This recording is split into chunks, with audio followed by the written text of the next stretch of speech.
Jai Radha Madhava Kunja Bihari.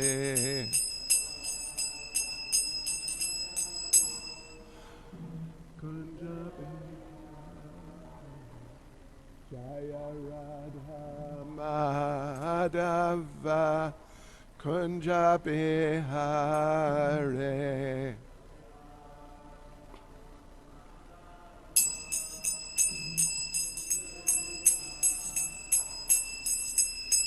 Gopi Jana Ballava Giribharadhare.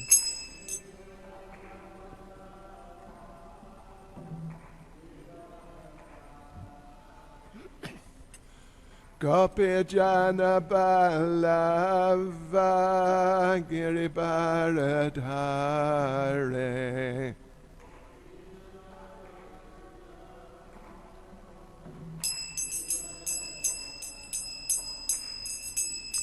Yashodanandana Vraja Janaranjana.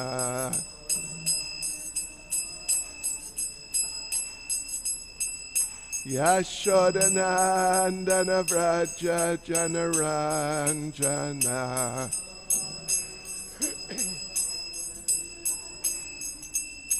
Yamunatira Vanachare.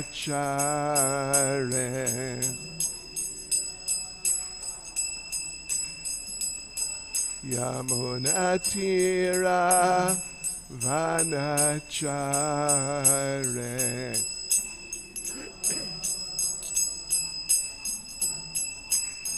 Jaya Radha Madhava Kunja Bihari.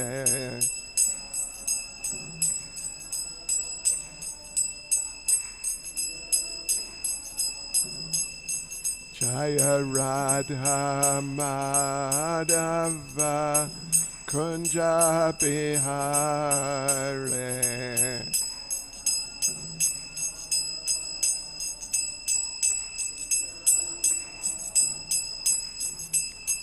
Gopi Jana Ballava Giribharadhare.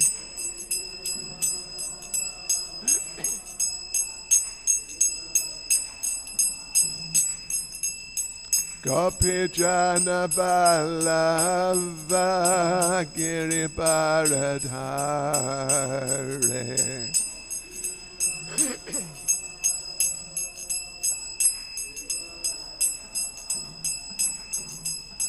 Yashodanandana Vraja Janaranjana.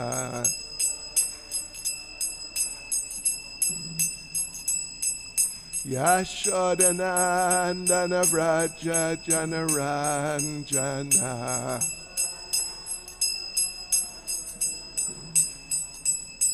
Yamunatira Vanachare.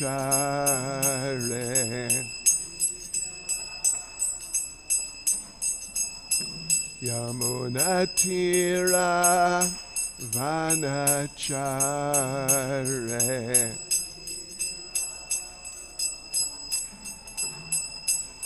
Jaya Radha Madhava Kunja Bihari.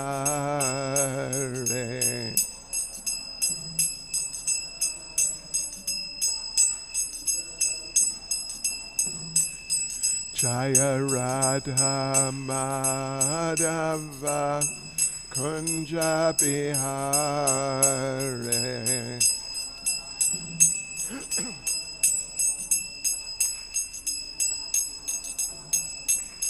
Jai Prabhupada, Jai Prabhupada, Jai Prabhupada, Jaya Prabhupada.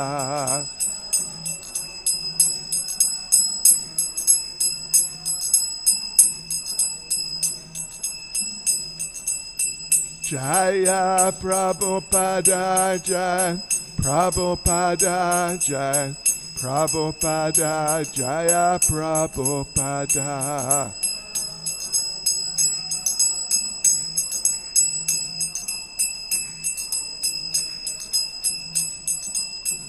Jaya Prabhupada Jai, Prabhupada Jai, Prabhupada Jaya Prabhupada.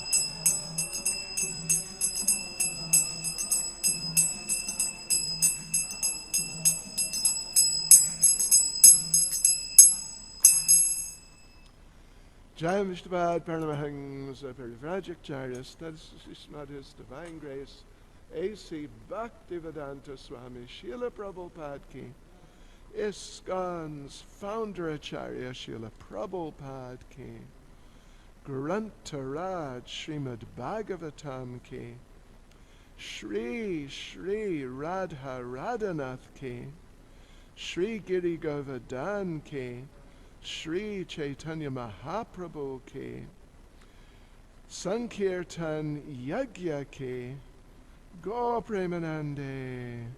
All glories to the assembled devotees. All glories to the assembled devotees. All glories to the assembled devotees. All glories to Sri Guru and Sri Gauranga. All glories to Srila Prabhupada.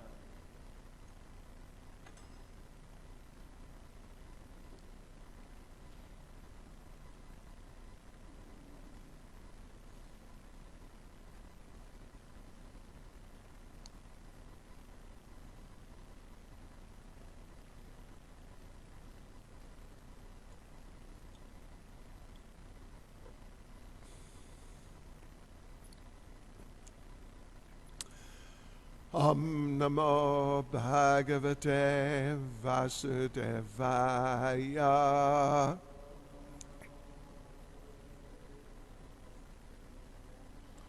Om Namo Bhagavate Vasudevaya.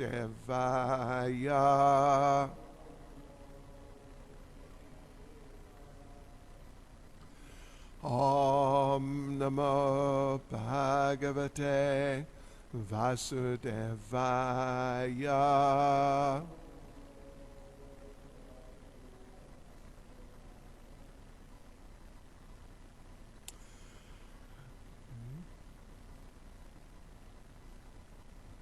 Srimad Bhagavatam, Canto 3, Chapter 23, Devahuti's Lamentation, Text 2.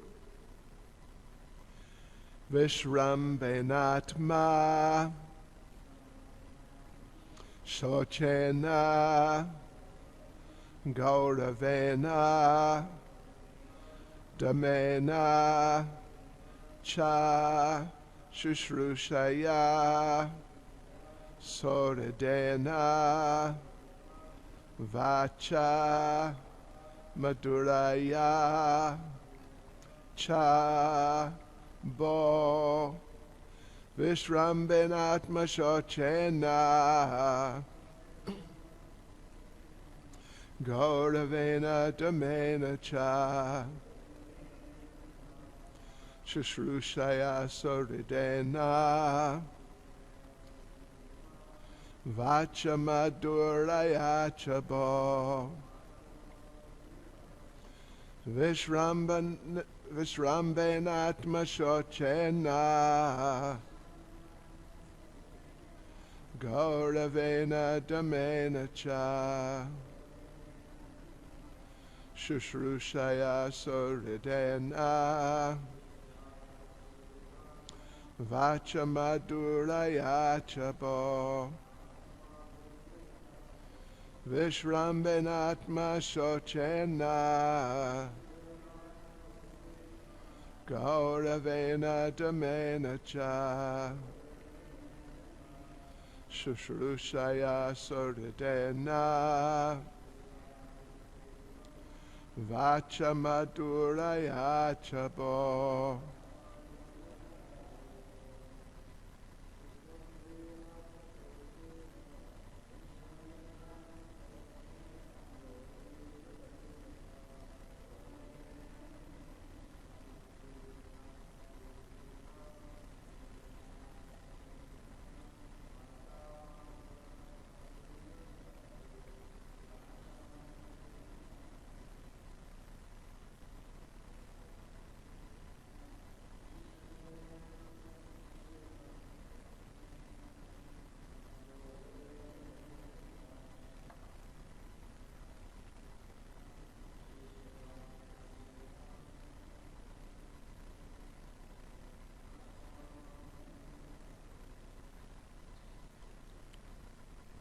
Matajis.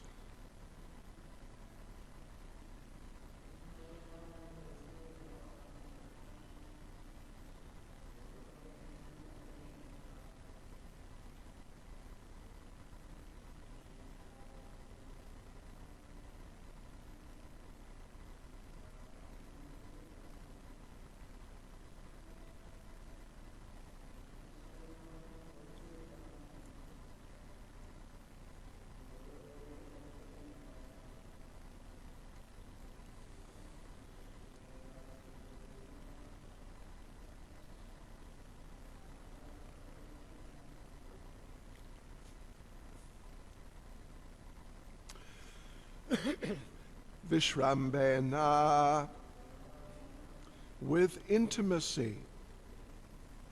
Atmashochena, with purity of mind and body. Gauravena, with great respect. Damena, with control of the senses. Cha, and Shushrusaya, with service. Sohridena, with love. Vacha, with words. Madhuraya, sweet. Cha, and Bo, Ovadura. Translation.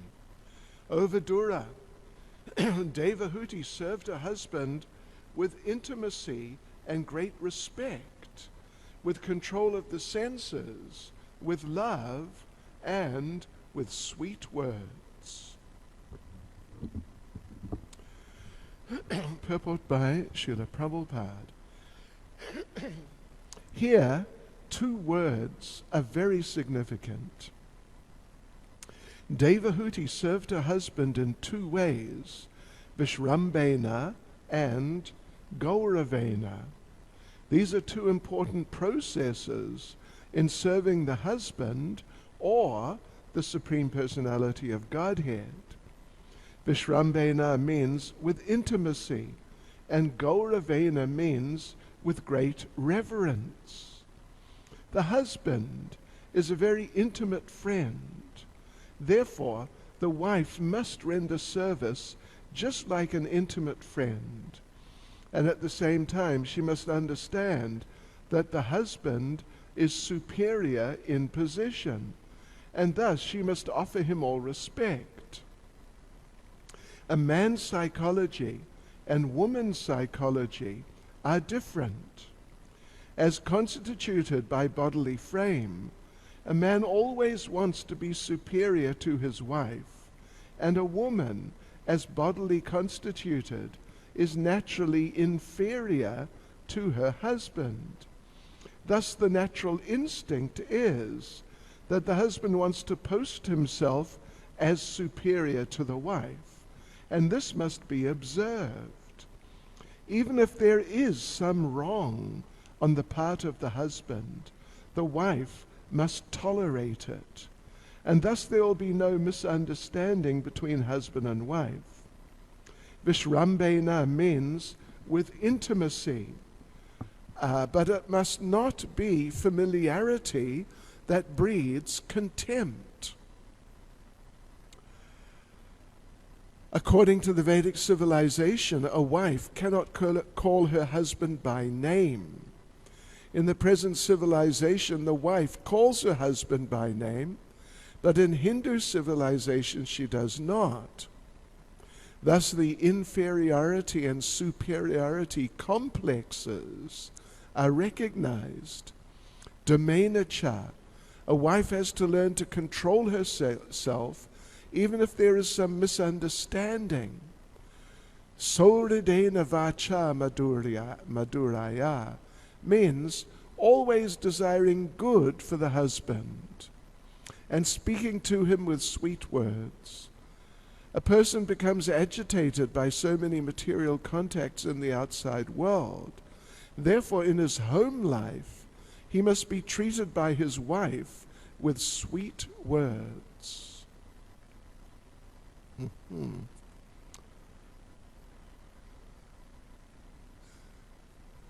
What happened?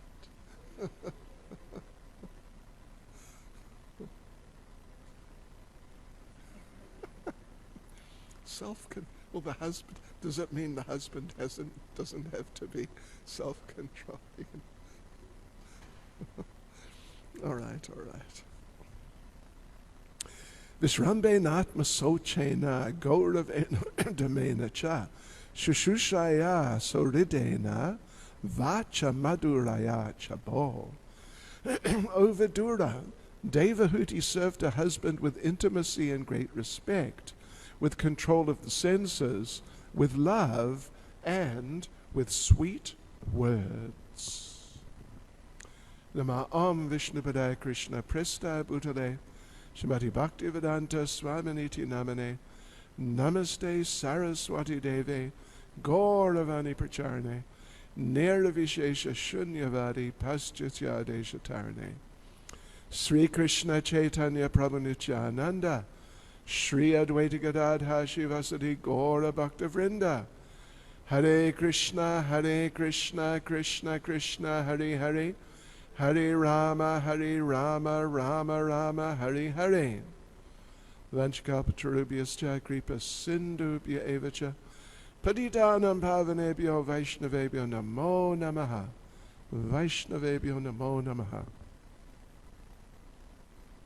Just a sec.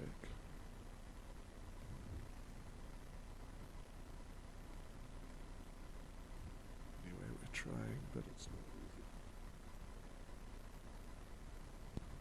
All right. So, sometimes some devotees who are, you might say, on the sort of, they have stronger,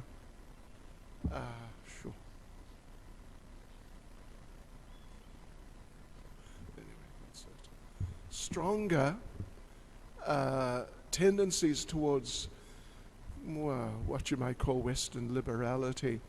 Some of them think that at least sometimes, Prabhupada is kind of old-fashioned even in a conditioned way.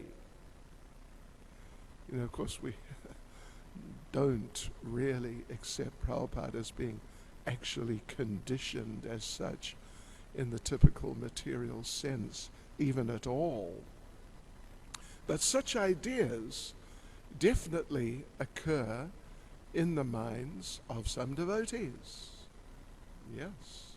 And sometimes there's controversy about this. But the understanding, I would say the general understanding by those who at least consider themselves to be, you might say, regular followers of Srila Prabhupada, or followers of Srila Prabhupada as Srila Prabhupada basically intended, perhaps something like that, they don't agree. In fact, they completely not just don't agree, but their perspective is very different. And there are at least elements here.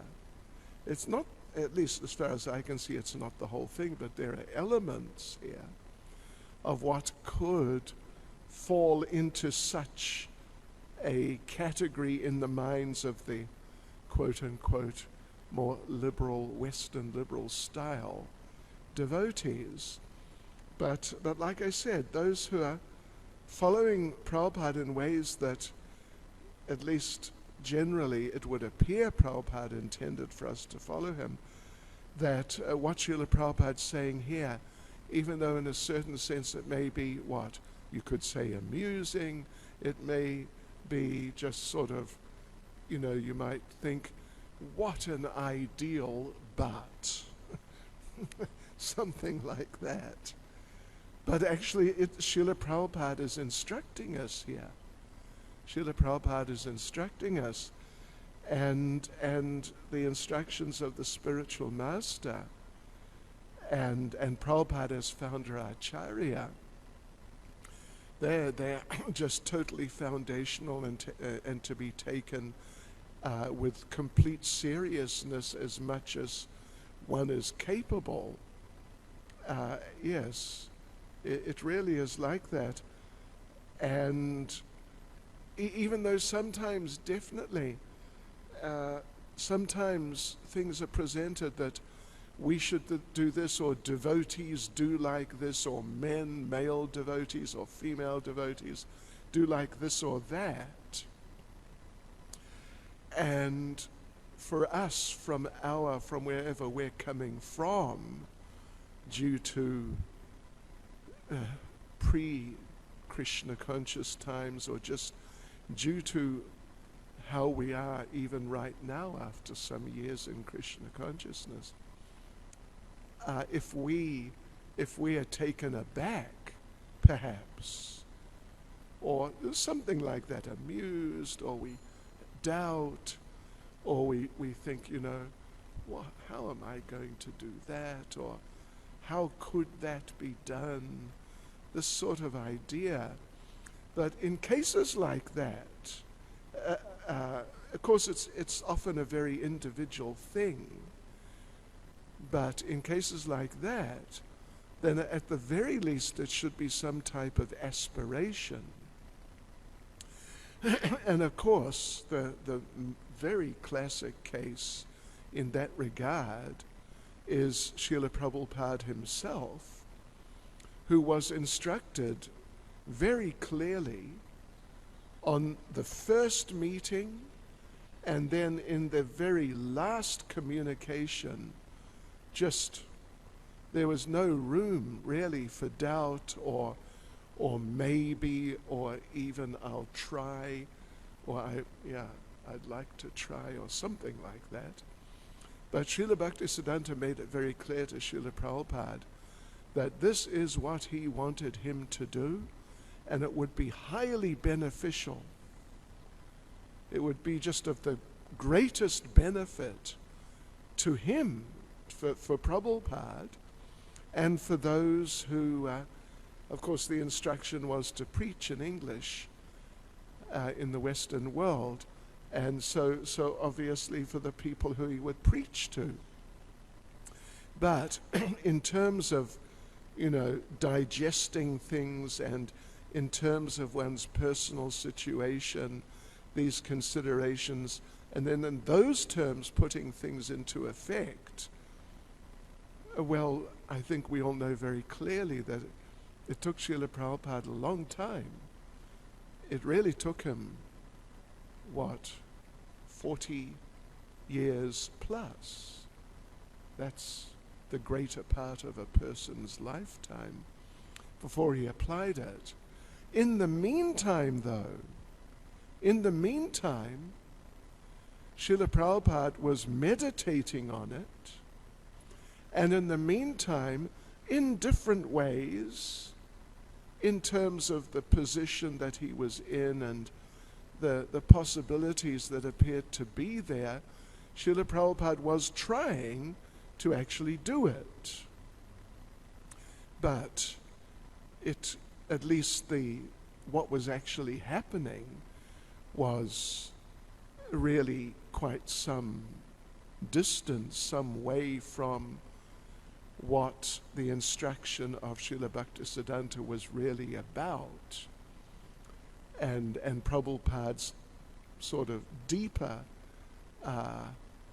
intention as far as fulfilling that desire was concerned.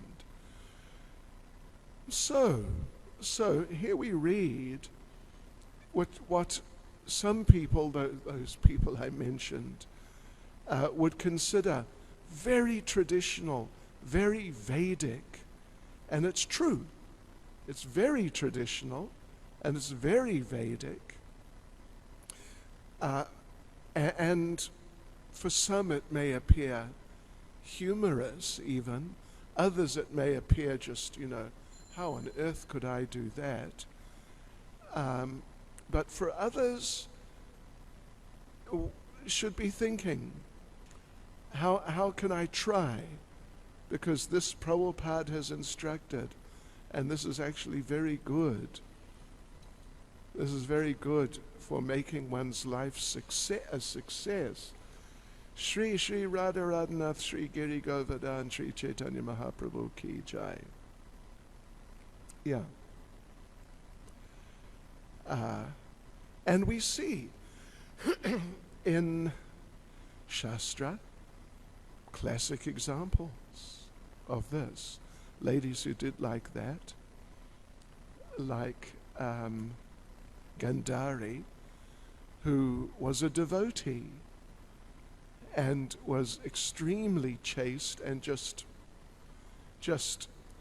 as qualified practically as a woman could be in any decent terms. But because of her husband's condition, he was blind, she didn't want to accept a more sort of favorable or advantageous position to him. So she wore what would you say, a sort of a mask or something like that across her eyes. So she was effectively blinded, although her sense of sight was quite normal. So she did like that. And Dhritarashtra, of course, was famous for being, is famous for being kind of bewildered and not understanding clearly enough what is right and what is wrong, and therefore being sort of dragged into the wrong things, even against some sort of deeper sense that he had, but which wasn't strong enough to do something else. Like there is, I haven't read, perhaps in Mahabharata or it's somewhere, Dhritarashtra expresses 1,000 reasons.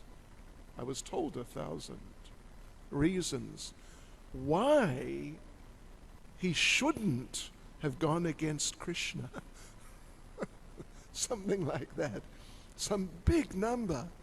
Because of this, because of that, and because of so many, really a lot of things. I shouldn't have gone against Krishna. But at every step, he went against Krishna and paid what a price. What a price. Lost just everything. But Gandhari, who was a devotee, followed him. Yes. Then, of course, there's the very classic example and very amazing and extremely transcendental example of Mother Sita, who, I believe, am I right? Whose appearance day it is today. What a suitable day. And Mother Janava, who's another one, just, this totally amazing soul, to say the least. So Mother Sita, one of the things, I'm not a sort of student of Ramayana as such, but I've read to some degree. But there is, in the Gita Press, Ramayana, which our devotees were using as their source when they were trying to present Ramayana for the BBT. So there is Sita's protesting when Lord Ram tells her that he is going into exile on his own. Well, he just says he's going into exile, and Sita asks, when are we going? That's what she says. Okay, all right, when are we going? And Lord Ram tries to explain to her that she's not coming because she hasn't been put into exile, and she's a woman, and it's just, in so many ways, it's just not suitable or right or whatever like that. And Sita protests so strongly, so extremely strongly, that what sinful activity have I performed that I am not allowed to accompany my husband? What have I done? You know, and it's like, it's intense. It's really intense. Yeah, what is my disqualification? Tell me. And she says, interesting thing, a very wonderful thing, that I've never in my life ever looked at another man. Ever. And I've never, ever thought of another man. Ever. So what is my disqualification? Because the position of a woman is to be with her husband. Hari Bol. Hare Krishna. You know, of course, there are considerations, at least on, pragmatic, practical, down to earth or whatever reasons. First of all, she's Sita and he's Ram. That's a pretty good place to start off from. But actually the principles are like that. And it's very interesting. Prabhupada is such a genius, such an incomparable genius in any terms, materially or spiritually, and particularly in Krishna consciousness. And Prabhupada is presenting these things in a matter-of-fact way here. So they're not to be taken lightly, or not to be taken lightly, shall we say. Of course, in one sense, there are certain simple practical points mentioned here, which are just very true. And as Prabhupada mentions here, that it's a good idea for a wife. There'll be no misunderstanding between husband and wife if she does certain things, even perhaps against her, how her intelligence might possibly analyze a situation. Prabhupada makes the point, and it's just really, it's a big point, that in terms of the conditioned nature, or just the nature of men, they have this strong tendency to want to be in the superior position. And it comes out in so many ways, in so many situations, with so many different people. But one of the main ways it comes out is in relationship between man and woman. And in my association, limited, but it's there, with devotees from more, at least somewhat more Vedic backgrounds than our South African Indian, or South African females, shall we just say. I've seen situations where someone has to take a decision or take the lead, and the ladies just step back. They just step back and they say, no, you're a man. You have to do it. You have to decide. You have to take the lead. Even though they're intelligent and capable people and very committed devotees. So man's psychology is there, and a woman's psychology is there. But this is Kali Yuga. This is Kali Yuga. Oh, and what a thing is Kali Yuga. It's just too amazing. And it's becoming even more amazing. Just when you thought it had got as amazing as it could, it gets more amazing. Then comes the COVID virus. And you think, what next? But don't worry, it's Kali Yuga. There will be something next. So in Kali Yuga, one fact in terms of these natures is that they're not as distinct and clear as they used to be when the modes were not operating as heavily as they are now. The modes are operating more heavily, and or we, the people, are more susceptible to them. This is Kali Yuga. So you get a greater mixing of modes. You get men with female tendencies, and you get women with male tendencies. At least what would classically be seen in those terms.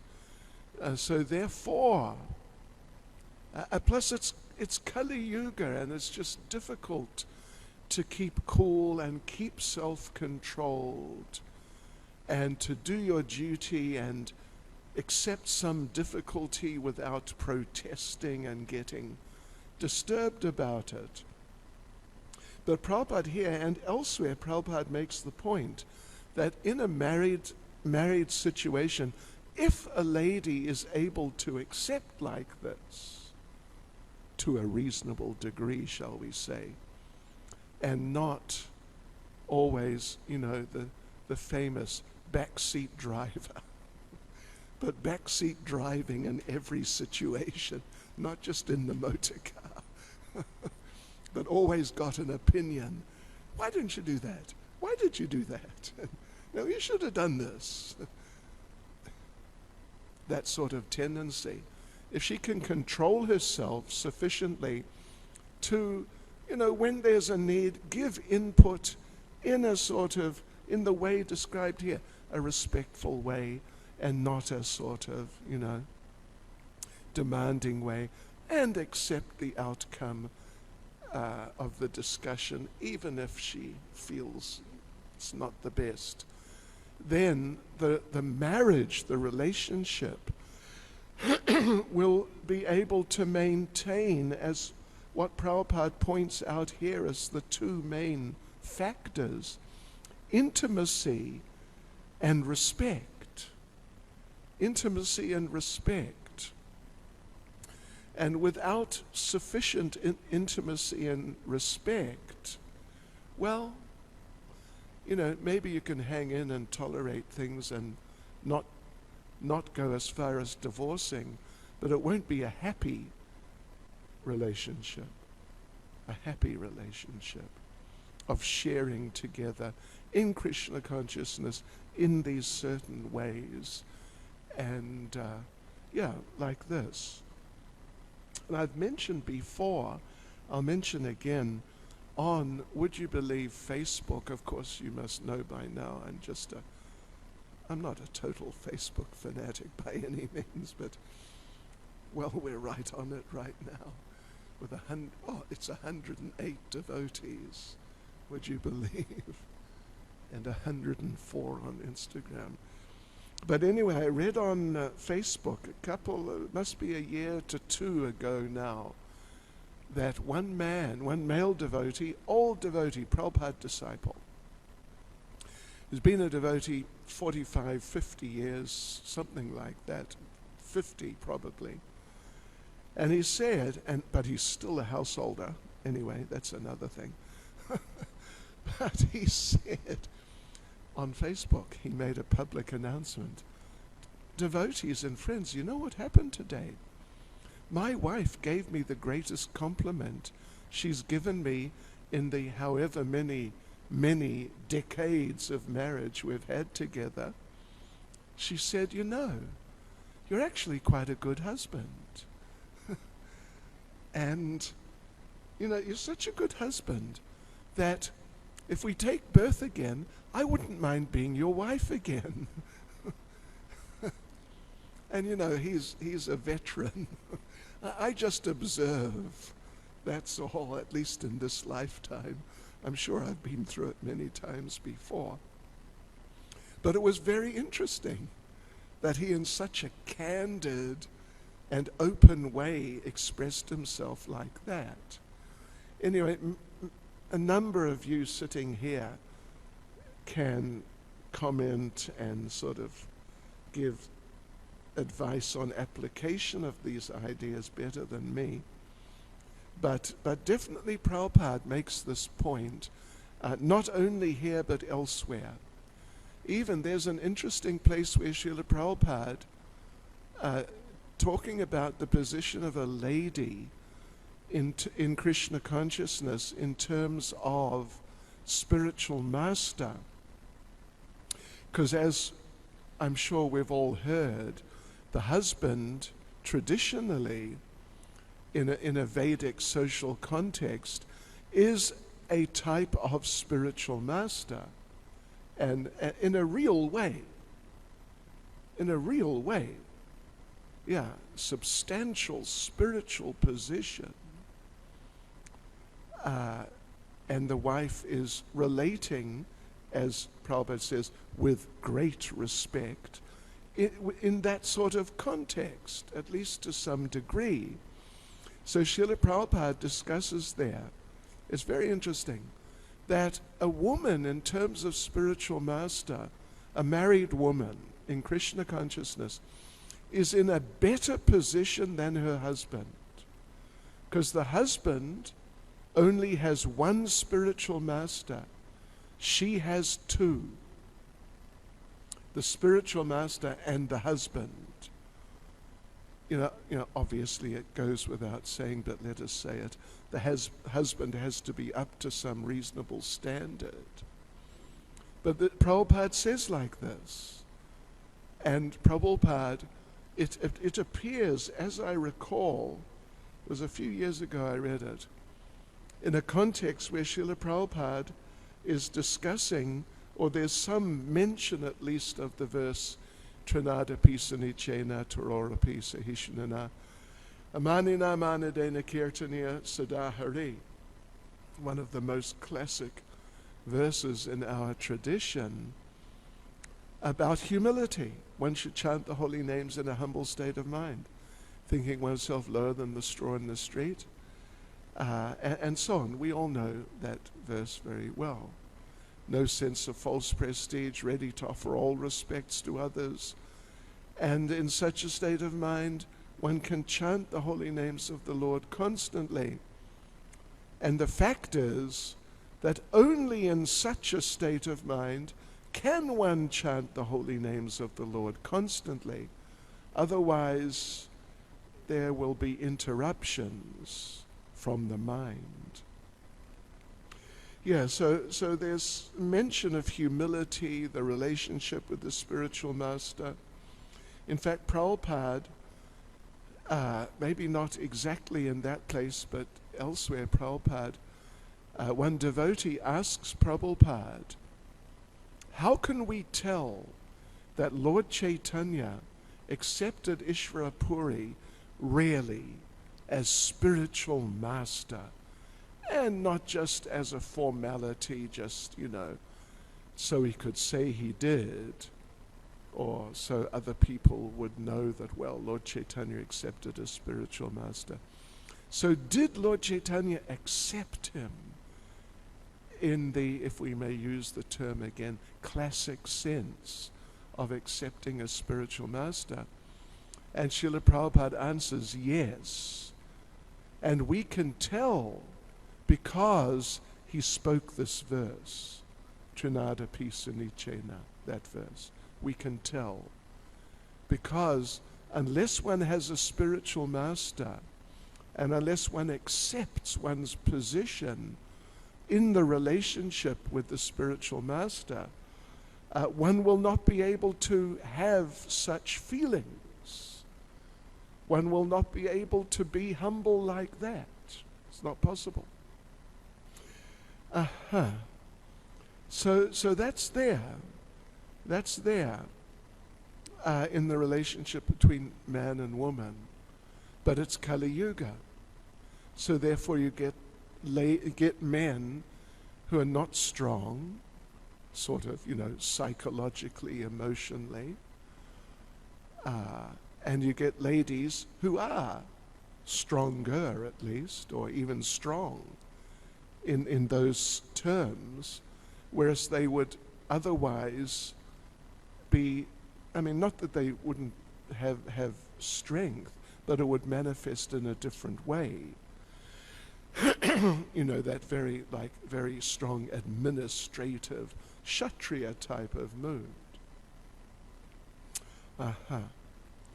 But still, it's good, even if the husband makes a mistake, if the lady has the spiritual advancement and the depth of spiritual character, that she's able to accept it and live with it like that.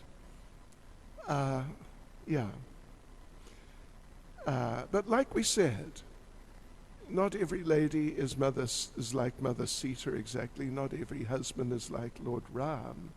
And therefore challenges are there. And therefore care has to be taken when there is marriage. Care has to be taken to see as far as possible that compatibility is there. Otherwise, the balance will just go wrong, and generally things will fall apart. Often things will fall apart in due course.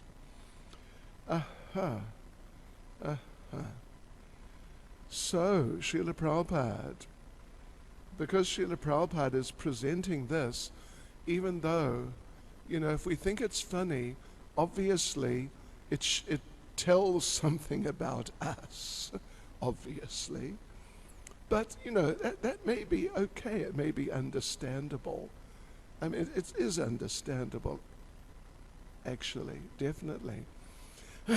But we should at least understand that these are ideals and standards which Prabhupada first of all felt that are beneficial for us, for our Krishna consciousness, actually. If we can do them, it'll help us, we'll make progress. If we can't, well, mercy is there, but it'll be more difficult. But at the same time, as being beneficial, it'll set a good example, and it's just right. It's just the right thing to do, according to Krishna consciousness. Anyway, Kali Yuga, let me close, I think, by telling you one little story, which I'm sure some of you have heard me tell, about how mixed up things are in Kali Yuga. Mixed up, sure. Women working in factories and offices and all that. There's this one lady in America who had to get a new passport. I think passport. So she had to go to the government office and meet with the official and be interviewed and fill out a document and whatever. And the official was filling out the document, and the man said, okay, what's your name? Right. Date of birth? Right. Address? Right. What's your occupation? She said, I am a housewife and mother. And the man said, no, what do you do? And she said, I am a housewife and mother. And he said, no, you don't understand. What work do you do? I'm a housewife and mother. And the man said, oh, you mean you're unemployed? And she got upset and she walked out. But then she came back whatever later, because she needed to get this passport. And there was another person there to interview her, and the same procedure, but she was ready this time. Same procedure, name, birth, address, and then occupation. She was ready. I am a child development technologist.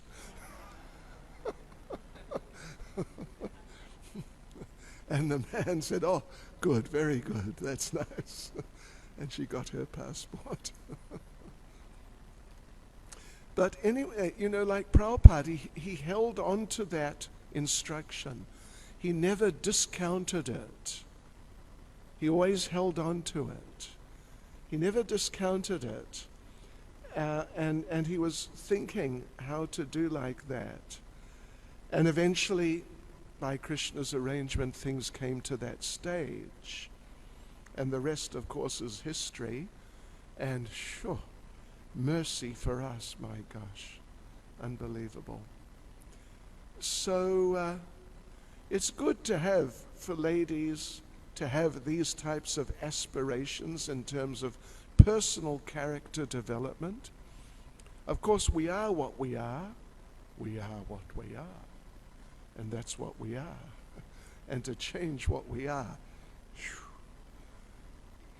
if it's difficult for you, then don't get into a big panic. But you just have to be, anyway, you just have to be careful who you marry if you're going to be married, so that you don't get into one of these conflict situations which becomes unworkable. And as Prabhupada says here, a person becomes agitated by so many material contacts in the outside world, means the man, because he's the one who's working in the outside world. That's another part of the story, but anyway, okay. A person becomes agitated by so many material contacts in the outside world, therefore in his home life, he must be treated by his wife with sweet words. Intimacy, this is part of intimacy. And great respect. Hare Krishna. Any comment, question from those who actually have some experience in these things? Rather than the theoretical people like me. Okay.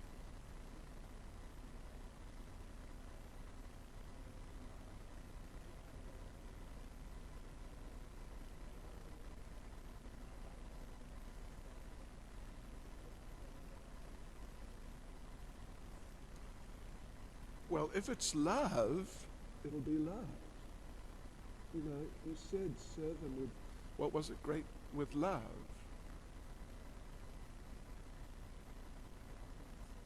Love him and serve him. Well, loving him and serving is different from lusting after him and his money, and serving him only as little as you can get away with or whatever. Something like that. Yeah. Oh, Krishna. Sorry.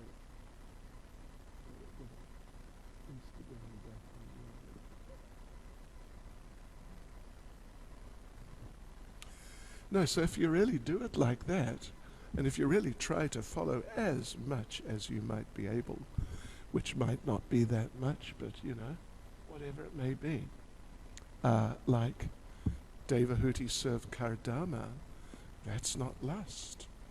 That's nice. Of course, there's another element which we didn't mention here, which, someone sooner or later is bound to mention, that the husband has his part to play too. He can't just sit back and say, look, this is what it says in Bhagavatam 3:23 too. Thank you very much. He's got a part to play also. He's really, really got a part to play, which is also very demanding if he's really going to play the part properly, to actually be at least something like a spiritual master for the wife. Yeah. And, we did read, it was a couple of weeks ago now, in just some earlier part of the same narration, I read a couple of verses about Sita and Ram and how they interacted and their sort of consciousness towards each other. But then I read also, I think it's the 7th or is it the 9th canto? Anyway, the duties of woman, it's probably the 7th canto. And, it's got all these things like this, a whole lot of them. Here was just a couple. A whole lot of things that a wife should do. And at the end it says, it's Narada Muni speaking as I remember, in this way a wife should serve a husband who is not fallen. And in the purport, Prabhupada goes to, he explains what that means, and that if the husband is, sort of his condition is not good sufficiently, she's not bound to serve him. Yeah, particularly if he's not following the regulative principles. She's not bound to serve him. Anyway, we're getting into sort of sensitive areas. Generally, in my experience, as I say, looking in from the outside, but having had many opportunities, perhaps too many, to look in from the outside, generally we advise if the husband is fallen, but not too fallen, meaning, you could say different things about that, but at least not violent, abusive. If he's got another perspective on life, but at least he's sort of okay, you tells the wife you can practice Krishna consciousness if you want. Then best to stick with him and try to please him actually, as much as reasonably possible. Because if you reject him and leave, and if you haven't overcome the tendency within yourself to need the association of the opposite sex, then who knows who or what you're going to end up with, down the road a little. And sometimes it happens, we see it happen, that a woman leaves a husband who was fallen and accepts some other man, and then it becomes worse. I'm not answering the question, though, am I? Already, and then I rambled. Any other? Yes, Maharaj.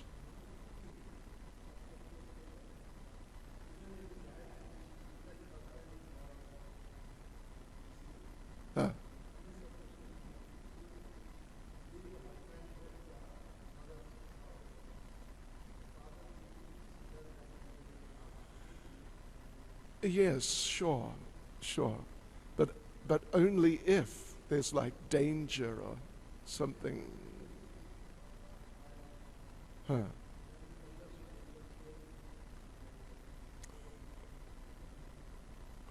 You were also never married, right? Naishtaki. You're also looking in from the outside like me.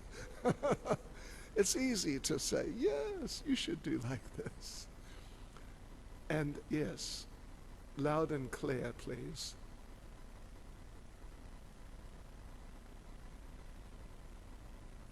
Okay.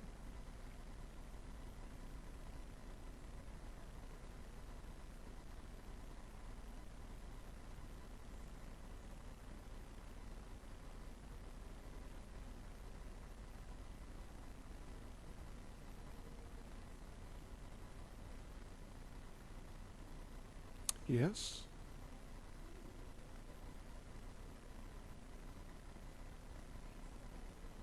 Yes. Okay. I could just say a little something. Yes, you're quite right. Krishna is the Purusha, we are the Prakriti. He is the man, we are in the sort of female type position in that sense. Yeah. But, Haribol, we have material bodies and material minds, gross and subtle bodies we have. And, in Bhagavad Gita, just say that, until one is transcendental, actually, one should not try to avoid taking into consideration one's and the other's material sort of situations. Because otherwise, if you try to get sort of too transcendental, even though it's a nice idea, I'm not this body. The body needs to sleep, but I'm not this body. I don't need to sleep. And related things, which some devotees have done. Yeah.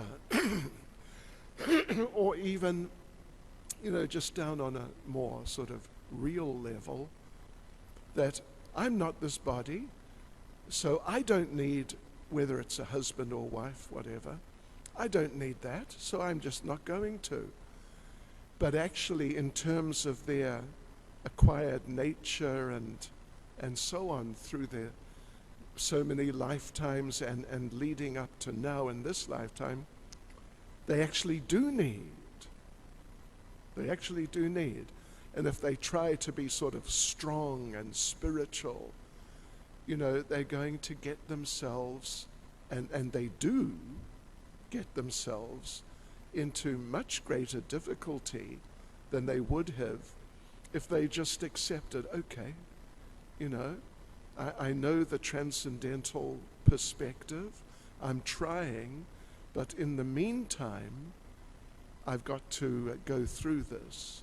And Kardama Muni, of course, seems to be a classic example. Yes, so it's like that. In other words, becoming Krishna conscious, sure, it's a delicate operation. It is really. It's not just you buy the book and you press button A and press button B and away you go. I mean, there's certain things which are very general and for everyone. But otherwise, when you start getting into it, it becomes very personal, extremely personal. Yeah. And what is possible and nice for one person is not possible, even, what to speak of not being nice, just not possible for another person. But they're actually devotees. Yeah, and therefore, therefore giving guidance is such an important part of Krishna consciousness. And we all, everyone should be careful who we accept guidance from. Yeah. And not just broadcast our, what's going on in our life. Is that okay? Hare Krishna. Any additions, subtractions?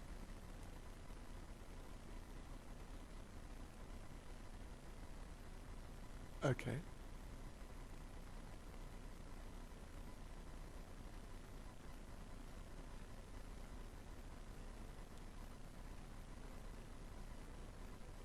Oh, I see.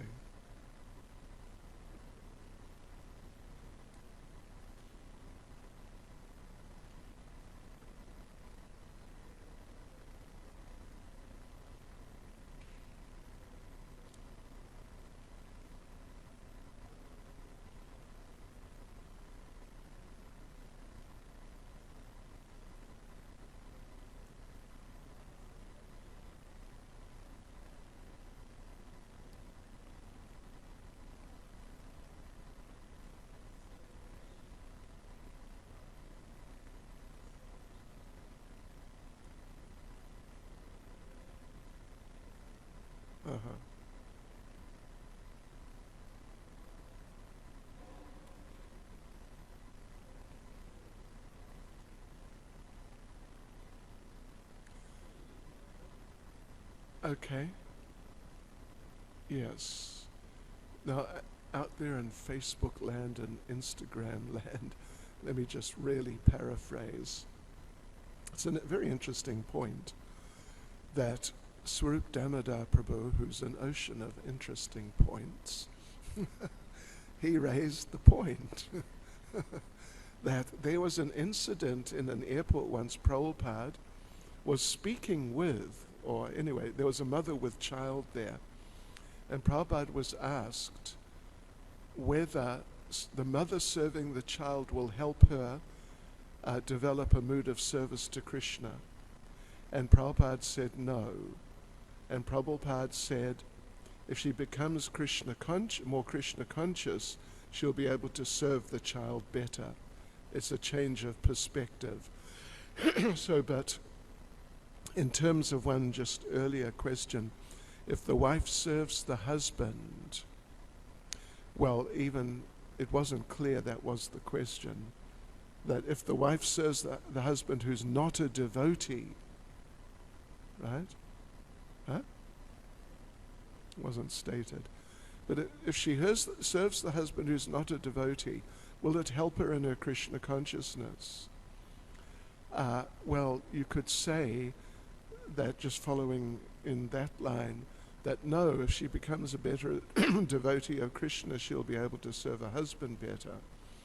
But, there are places where Prabhupada said that by a mother serving or parents even, but particularly mother, serving a child who is so demanding,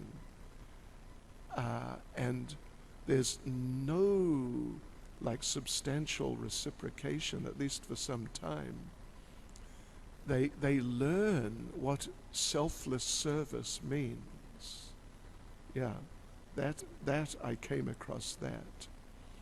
But even that, be that as it may or not, I mean in terms of relevancy or whatever, but if the wife doesn't serve the husband who is not a devotee nicely, then, and again looking in from the outside, whoa, in too many cases, frankly, I'll be happy to hand that service over to someone else.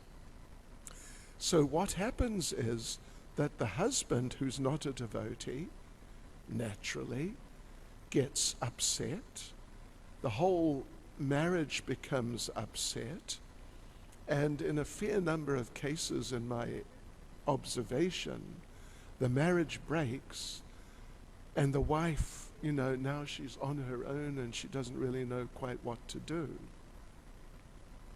And sometimes she sort of connects up with some other man.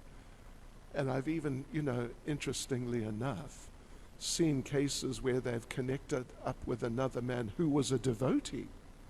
And they thought, yeah, right, now I've got a devotee. Previously I had a non-devotee, and it just, became too much.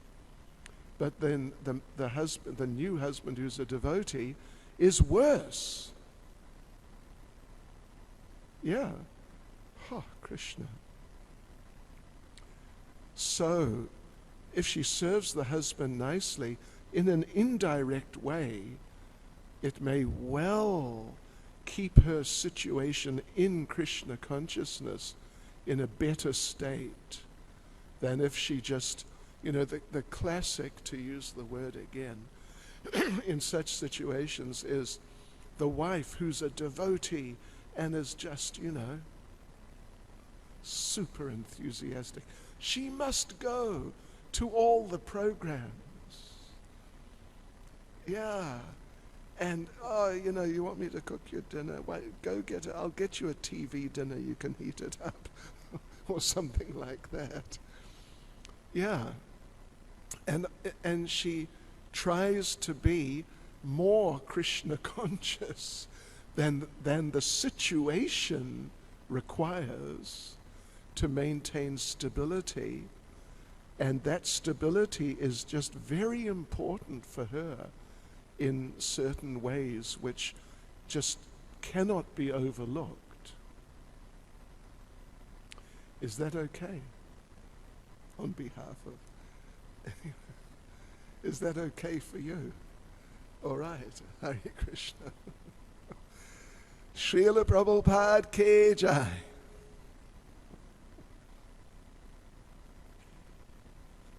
And my apologies to all the experienced householders. I shouldn't really have been the one to give the class.